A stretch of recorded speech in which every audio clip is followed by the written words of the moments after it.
馬嘅朋友今年都係屬於破太歲啊，咁我哋簡稱犯太歲，咁所以咧今年啊都建議係化太歲嘅。如果唔係咧，就有好多好話，好似有好多運氣，但係咧就硬係捉唔到啊！啲運氣嚟咗就咪嘥咗咯。咁所以咧，其實今年都係屬於好多阻滯嘅一年啊。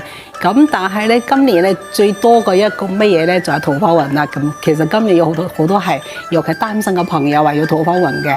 咁只不過呢個桃花運咧有啲可惜就係咧，容易遇到係已婚嘅桃花，或者容易造成一個三角戀嘅關係啊。咁所以咧，今年屬馬嘅朋友代表識得處理呢個感情嘅問題。如果唔係咧，就會帶來好多個煩惱咯。同埋咧，就係防一樣嘢，入侵當中有災難啊！咁所以咧，一定要係保護下自己嘅親人啦，佢哋喺好呢個確診數據好多嘅時候咧，真係有少出門啦，咁樣都要好大嘅幫助嘅。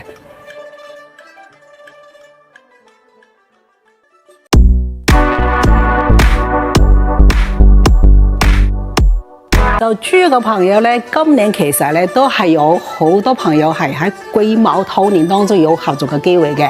咁但係咧，今年最慘嘅地方就係小心官非喎。咁所以咧，之前已經惹咗官非嘅人，今年係真係不離官非嘅，真係要打人呢個官非係困難嘅。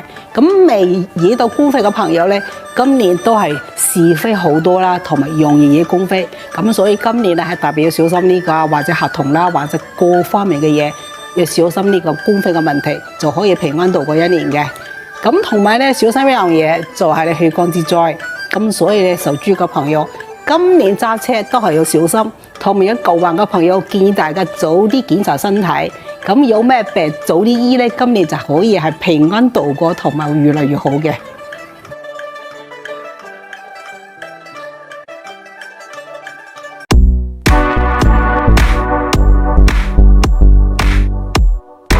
生肖屬羊嘅朋友咧，今年喺癸卯年當中係屬於一個好好嘅合作運嘅，咁所以如果係想自己做生意啊，咁今年好容易揾到人同自己合作嘅，咁所以喺事業方面咧都有機會令到自己係更加做得好嘅一年。咁但係咧，就小心自己嘅仔女咧有啲災難啦，同埋佢自身嘅健康容易出問題。今年屬羊嘅朋友特別要小心一樣嘢，尤其有舊患嘅朋友咧，就要小心手術之災，因為今年係犯一個血光之災嘅一年啊。咁尤其係揸車嘅朋友，真係要防呢樣嘢咯。咁所以咧，揸車嘅朋友特別揸慢啲啦，同埋太過疲勞嘅時候啊，飲咗酒啊，建議大家就真係要唔好揸車啦。咁樣真係好危險，好危險嘅一年咯。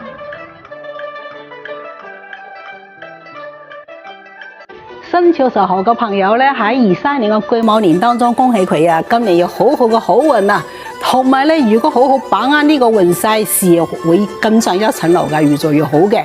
咁但係咧，今年特別要小心一樣嘢咧，就係是非小人特別多嘅。咁所以咧，面對好多是非嘅時候，好煩惱嘅時候咧，最好就當佢未發生啦，咁樣就擺得所有唔開心嘅嘢，認真做自己嘅嘢咧，今年嘅事業就會更上一層樓，越做越好。跟住揾好多錢㗎，所以今年係一個事業大展宏圖嘅一年，所以好好把握，事業唔錯。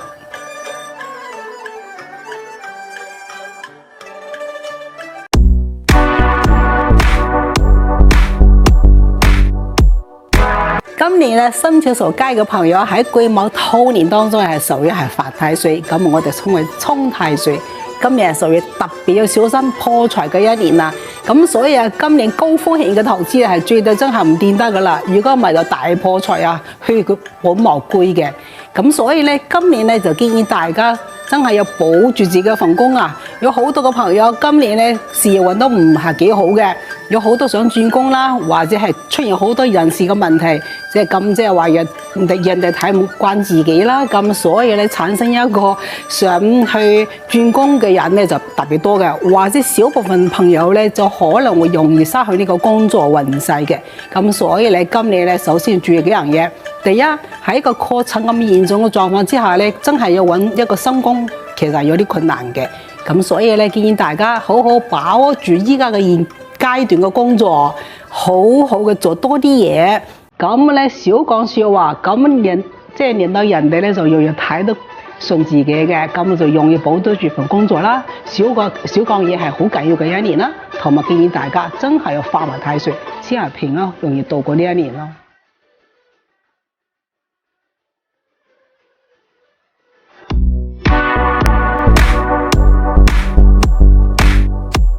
就嗰個朋友今年係屬於係報喜本憂嘅一年喺兔年當中，咁就嗰個朋友咧自己要小心咧，今年係處理好自己嘅感情啊，容易產生係三角戀嘅關係，或者識到啲已經係有咗另外一半嘅桃花，咁我就容易啲呢個感情帶來衝擊或者係煩惱嘅，咁所以呢個要注意。同埋有舊運嘅朋友咧，特別要小心手術之災。咁同埋呢一個揸車嘅朋友話，今年特別要防範一樣嘢啊，就血光之災啦。咁所以咧，今年揸車嘅朋友建議大家咧一定要揸慢啲，唔好揸得太快。咁咧總之要安全為主，注意得好咧，其實今年可以平安度過一年嘅。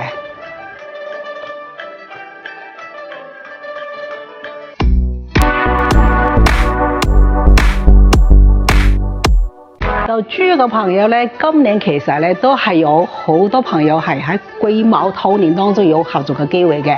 咁但係咧，今年最慘嘅地方就係小心官非喎。咁所以咧，之前已經惹咗官非嘅人，今年係真係不離官非嘅，真係要打人呢個官非係困難嘅。